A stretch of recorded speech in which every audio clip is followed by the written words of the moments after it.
नमस्कार, खरी खरी में आपका स्वागत है। मैं हूं मृगेंद्र सिंह।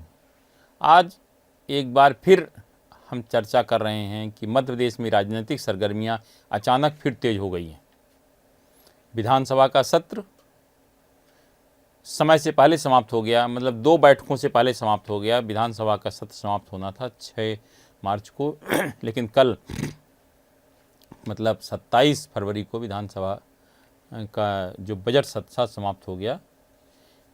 उसके बाद से ही अचानक राजनीतिक सरगर्मियां तेज हो गई। आज मुख्यमंत्री डॉक्टर मोहन यादव, प्रदेश भाजपा अध्यक्ष हेमंत खंडेलवाल दिल्ली पहुंचे, जहां उन्होंने पार्टी के राष्ट्रीय अध्यक्ष नितिन नवीन और केंद्रीय गृह व सहकारिता मंत्री अमित शाह से मुलाकात की। वहीं दूसरी ओर अपने बयानों को लेकर चर्चा में रहे प्रदेश के नगरीय विकास व आवास मंत्री तथा संसदीय कार्य मंत्री कैलाश विजयवर्गीय भी दिल्ली पहुंचे और केंद्रीय गृह व सहकारिता मंत्री अमित शाह से मुलाकात की। इन मुलाकातों के क्या मायने हैं, हम आपको डिटेल विस्तार से समझाते हैं कि आखिर हो कब रहा।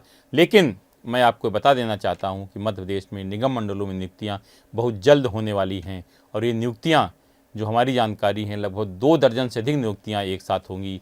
एक साथ आदेश जारी होंगे। छत्तीसगढ़ में तो पूरी नियुक्तियां एक साथ हो गई। हो सकता है यहाँ भी वो स्थिति बन जाए, निगम मंडल, विकास प्राधिकरण, आयोग सब में हो जाएं। अब लेकिन कल विधानसभा में भी जो कुछ हुआ तो सबसे चर्चा वाली बात रही कैलाश विजयवर्गीय जी जब संसदीय कार्य मंत्री की हैसियत से विधानसभा के सत्र के समापन अवसर पर बोलने को खड़े हुए तो उन्होंने कहा कि जितना अच्छा अध्यक्ष महोदय आपका विधानसभा सचिवालय चल रहा उतना सरकार का हो तो प्रदेश कहाँ पहुँच जाएगा।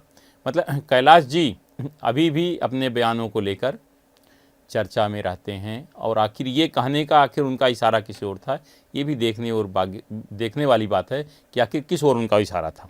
क्योंकि उसके पहले एक दिन उन्होंने यक्स पर कबीर के दोहे का उल्लेख करते हुए लिखा था कि बुरा जो देखन मैं चला, बुरा न मिलिया कोय, जो दिल खोजा आपना मुझसे बुरा न कोय।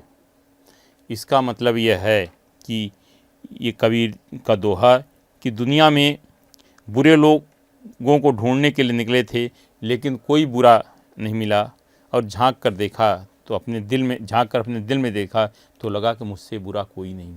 कैलाश जी का बयान आखिर क्या इशारा करता है कि अपनी गलती स्वीकार कर रहे हैं या उनको लगता है कुछ गलती हो गई। अगर ये मान लें कि गलती हो भी गई तो कल जिस तरह से उन्होंने विधानसभा के समापन अवसर पर संसदीय कार्य मंत्री की हैसियत से बात कही तो आखिर ये क्या इशारा करता है। ये सब चीज़ें से लगकर मुझे लगता है कि राजनीतिक सरगर्मियां तेज हो गई हैं। मुख्यमंत्री और प्रदेश भाजपा अध्यक्ष दिल्ली पहुंचे, उन्होंने मुलाकात की। बताया जाता है कि निगम मंडलों की सूची लगभग में 2 दर्जन से ऊपर निगम मंडल आयोग की सूची फाइनल हो गई है। अंतिम चूँकि लिस्ट नए राष्ट्रीय अध्यक्ष का भी बने ज़्यादा समय नहीं हुआ, एक बार चर्चा हो गई है, उसकी फाइनल चर्चा आज हो सकता है हुई हो या मुझे लगता है कि ज़्यादा कुछ मतलब रहता नहीं है राष्ट्रीय अध्यक्ष, लेकिन उनकी जानकारी में जाता है क्योंकि पार्टी का नियम है कि पार्टी के राष्ट्रीय अध्यक्ष की जानकारी में होना चाहिए किस राज्य में क्या हो रहा। तो मुझे लगता है मुख्यमंत्री डॉक्टर मोहन यादव और प्रदेश भाजपा अध्यक्ष हेमंत खंडेलवाल ने उन्हें विस्तार से जानकारी दी होगी कि क्या क्या है, कौन सी नियुक्तियां कहाँ करना जा रहे हैं। तो मुझे लगता है कि मध्य प्रदेश के भाजपा कार्यकर्ताओं को जल्दी ही खुशखबरी मिल सकती है। कार्यकर्ताओं का काफ़ी दबाव हो लंबे समय से, क्योंकि अगर देखा जाए तो सरकार का लगभग बजट सत्र के बाद आधा कार्यकाल पूरा हो जाएगा। मतलब फिर सरकार के पास 2.5 साल ही कामकाज करने के लिए बचेंगे। अगर अभी कार्यकर्ताओं को सरकार मोबिलाइज नहीं करेगी तो फिर आगे उतना समय नहीं रहता, वो काम भी नहीं कर पाते। अब निश्चित रूप से निगम मंडलों में जिनकी नियुक्तियां की जाएगी तो मुझे लगता है कि एक बार जो निगम मंडलों में इस बार नियुक्तियां होंगी तो हो सकता है इस बार एक नया वो लगा दिया जाए कि उनको विधानसभा में टिकट नहीं मिलेगा। तो ऐसी स्थिति में कितने लोग तैयार होते हैं ये तो आने वाला समय ही बताएगा। क्योंकि मैं आपको जो मेरी जानकारी मिली है कि एपेक्स बैंक के चेयरमैन के लिए शायद अरविंद भदौरिया का नाम आया था, लेकिन उन्होंने इनकार कर दिया कि वो अध्यक्ष नहीं बनेंगे। और उसके लिए जो मेरी जानकारी में नया नाम आया है महेंद्र सिंह यादव का। तो अब ये जो जिस तरह के मामले सामने आ रहे हैं, अब देखने वाली बात ये होगी कि पूर्व मंत्री और चुनाव हारे हुए को क्या निगम मंडल में नियुक्तियां दी जाती हैं। अब होगा क्या ये तो पार्टी तय करेगी, लेकिन अब रामनिवास रावत की बात करें, जो कि चुनाव हार गए थे, मंत्री बनाया था, कांग्रेस छोड़ के आए थे, उनका क्या होगा? इमरती देवी का क्या होगा? यह देखने वाली बात होगी, क्योंकि केंद्रीय मंत्री ज्योतिरादित्य सिंधिया चाहते हैं कि इमरती देवी को कोई न कोई पद मिल जाए। हो सकता है आयोग वगैरह में कहीं कुछ भी दे दे, लेकिन अभी ये सब चीज़ें भविष्य के गर्त में है कि भविष्य के घर में कि आखिर होगा आखिर इस बात का क्या कि आगे आने वाले समय में। लेकिन जिस तरह से गतिविधियां तेज हुई हैं, मुझे लगता है निगम मंडलों में अब नियुक्तियां हो जाएंगी, और इसीलिए मुख्यमंत्री और प्रदेश भाजपा अध्यक्ष विधानसभा सत्र समाप्त होने ही दिल्ली गए। अब वरिष्ठ नेताओं से मुलाकात की। अब उन्होंने केंद्रीय गृह मंत्री से मुलाकात की, प्रदेश की पूरी राजनीतिक स्थितियों पर चर्चा की होगी, पूरी बातों में बताया होगा। चर्चा ये भी है कि हो सकता है मंत्रिमंडल विस्तार पर चर्चा की हो, लेकिन जो मेरी जानकारी है अभी शायद मंत्रिमंडल विस्तार में जल्दबाजी होगी, अभी शायद मंत्रिमंडल विस्तार वगैरह ना हो, लेकिन मंत्रियों के परफॉर्मेंस आज पर चर्चा होगी।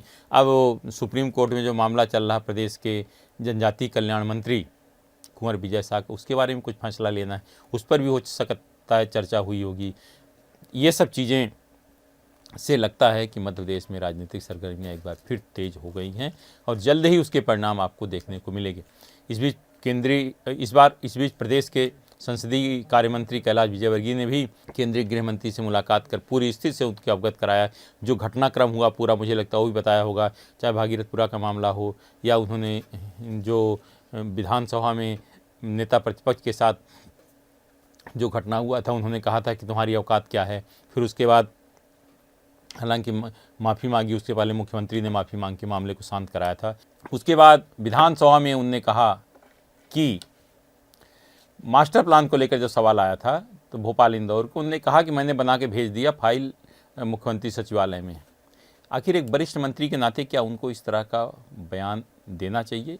ये तो वही बता सकते हैं क्योंकि बहुत ही वरिष्ठ हैं, संसदीय कार्य मंत्री भी हैं मध्य प्रदेश के। दूसरी जो हुआ विधानसभा में नेता प्रतिपक्ष उनके बीच जो कुछ हुआ कि एक सवाल को लेकर जब हुआ, तो उन्होंने कहा नेता प्रतिपक्ष उमंग सिंगार को कि तुम्हारी क्या औकात है।